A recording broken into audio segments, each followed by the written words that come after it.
Hello, my little ship heads, and welcome back to When Ship Happens, where I break down all the tea and gossip in the world of supply chain so you don't have to wade through all those boring headlines. Let's get to it.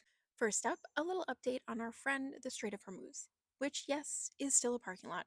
1,600 ships, 20,000 seafarers, no closer to moving than they were last week. But here's where it got spicy. On Sunday, Trump announced something called Project Freedom, which was supposed to be the US military escorting commercial ships safely out of the strait. Sounds great, very heroic, very on brand. It lasted 48 hours. Two ships made it through. Two. Then he suspended the whole thing. And here's the part I really want you to hear because nobody in North America seems to be talking about this. India is in actual trouble. The Indian government flagged 41 priority vessels stuck out there this week, 13 of them Indian flagged, carrying energy, fertilizer, and food supplies. And India only has about 10 days of strategic petroleum reserves.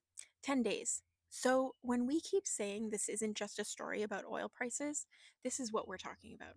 Real countries, real people, and real consequences. Meanwhile, in the cutthroat capitalism news, Amazon decided to just casually launch a full scale 3PL this week.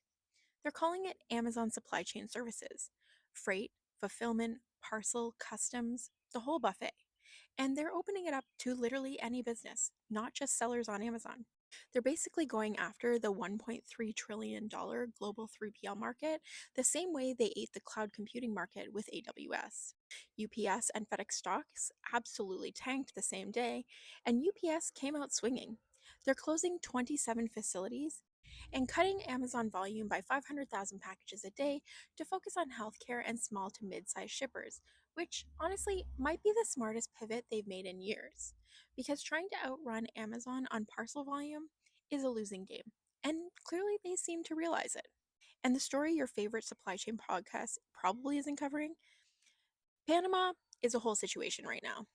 Costco, not that one, the giant Chinese state owned shipping line suspended all operations at Balboa Port, which sits right at the Pacific entrance of the Panama Canal, aka one of the most important pieces of real estate in global shipping. They pulled out because Panama's Supreme Court annulled the port concession held by CK Hutchison, the Hong Kong company that's been running it. Hutchison has now filed arbitration against Panama. Maersk and MSC are currently running things in the interim basis. Beijing publicly told Panama that there'd be a heavy price. This is one of the biggest geopolitical port battles happening right now, so now you know. Anyway, that's your dose of supply chain drama for the week. Remember to share with your freight bestie and to stay gorgeous and gossip ready, and I will see you next time.